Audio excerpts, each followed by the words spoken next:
In today's video, I'm going to share with you tips on how to become a more articulate speaker, ultimately increasing your communication skills. The first is expand your surface level lexicon. That is the words you naturally default to when trying to compose a sentence or answer a question. How was today? Great. Or it was good. Those are instant response that you don't have to conceptualize before you give it out. So expanding your surface level vocabulary would require you learning and using words daily. To learn new words, you might hop onto Google and search 4 new words daily. It gives you 4 new words. You use them. But you're not absolutely wrong, because it's only a matter of time before you exhaust that level of words. And to continue using that process, you have to click on numerous links or go out of your way to search new words and try to filter out the ones you've already learned. Over time, the process becomes laborious and cumbersome. The better way to do this is to crack open a book and read. Read books. Books are vast storehouse of words, and you notice that it's not necessarily the words. If you've been on this journey for a long enough time frame, you notice that it's not necessarily the words in and of itself that makes for concise communication. There's such a thing called concise communication. You can take a word, a rich vocabulary, and it will sound staggeringly different in a monotone voice. Your voice also plays an important role in communication.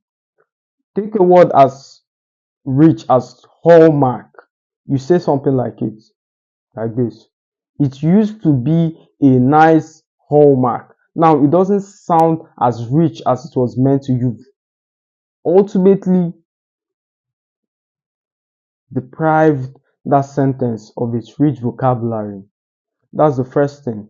So when you start reading books, you not only gain exposure to rich vocabularies and new words, you also learn how to fit them into sentences. You also learn how to twist them around. You also learn how to not just use them in a sentence, but also as a metaphor.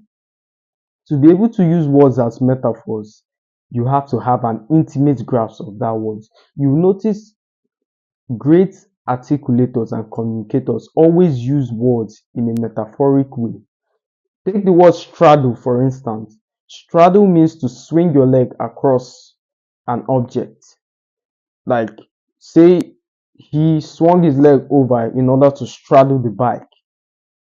That same word can be used in a metaphoric way, and you say, stop straddling. It's time to pick a side. So you learn how to use words in a dynamic way as opposed to in a static way. You see what I did with the word straddling?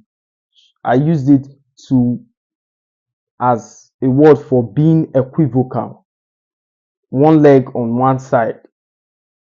That's the first thing. The second thing is avoid redundancy in your speech. Avoid redundancy in your speech. Most of us do this without even noticing. We use words redundantly. Something like, you are repeating the mistake again. That's very redundant speech. And when you use redundant speech, or when you speak redundantly, it robs you of that aura of being a good communicator. That's the second thing. The third is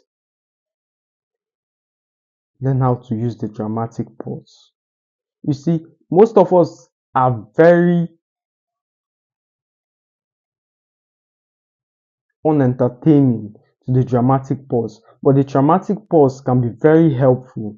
You see what I just did there? It gives you time in order to recollect your thoughts. But some of us think when asked a question, we instantly need to reply, but that's not always the case. And also, when you don't know how to use the dramatic pause, that's when things like filler words come into play.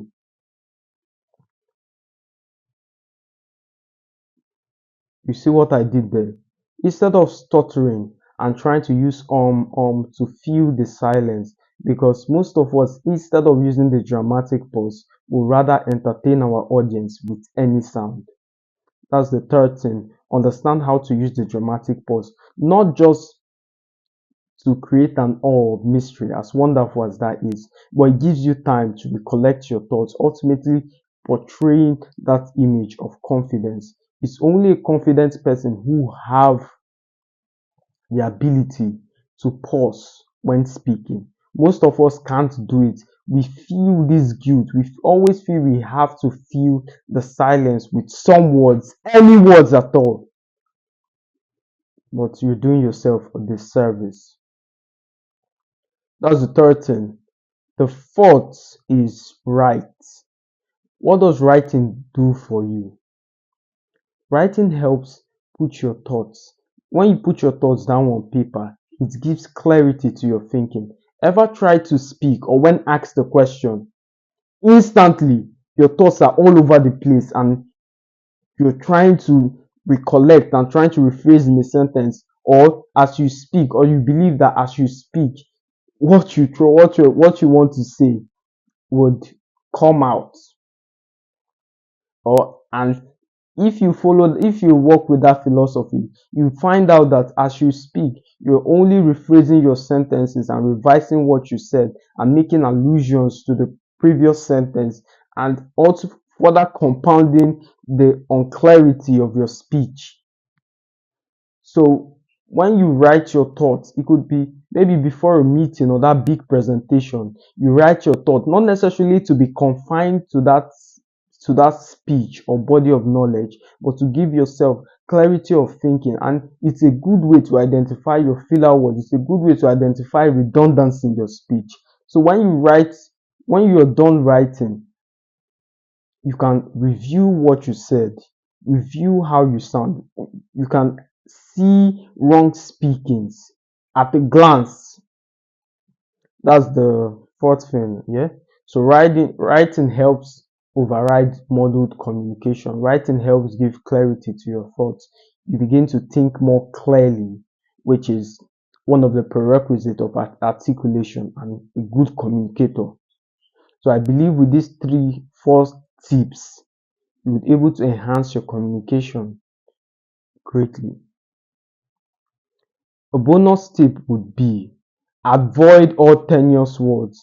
Avoid things like I think we should um I think when you use tenuous words like that, you rob yourself as you rob yourself of the aura of confidence. You what you just projected is uncertainty. You don't give clarity to your thoughts. You don't believe in your statement. And if you don't believe in your statement, why would someone else help you believe in them? If you don't believe in that idea, why would your superior believe in them? So you have to stop using tenuous words like think, we should, instead replace it with I believe. I believe we should do it this way. I believe we should do it that way. That's it. Also, consume information with intentionality. Don't just consume information. When you listen to great speakers or anything that gets your interest, if you're watching a movie or anything that requires your listening or your attention, consume with intentionality, not for the sole purpose of knowledge alone. Also, in that moment, you're watching how they connect their sentence, what kind of metaphors they use, what they prelude their statements with, how they end their statement, what kind of tonality do they use.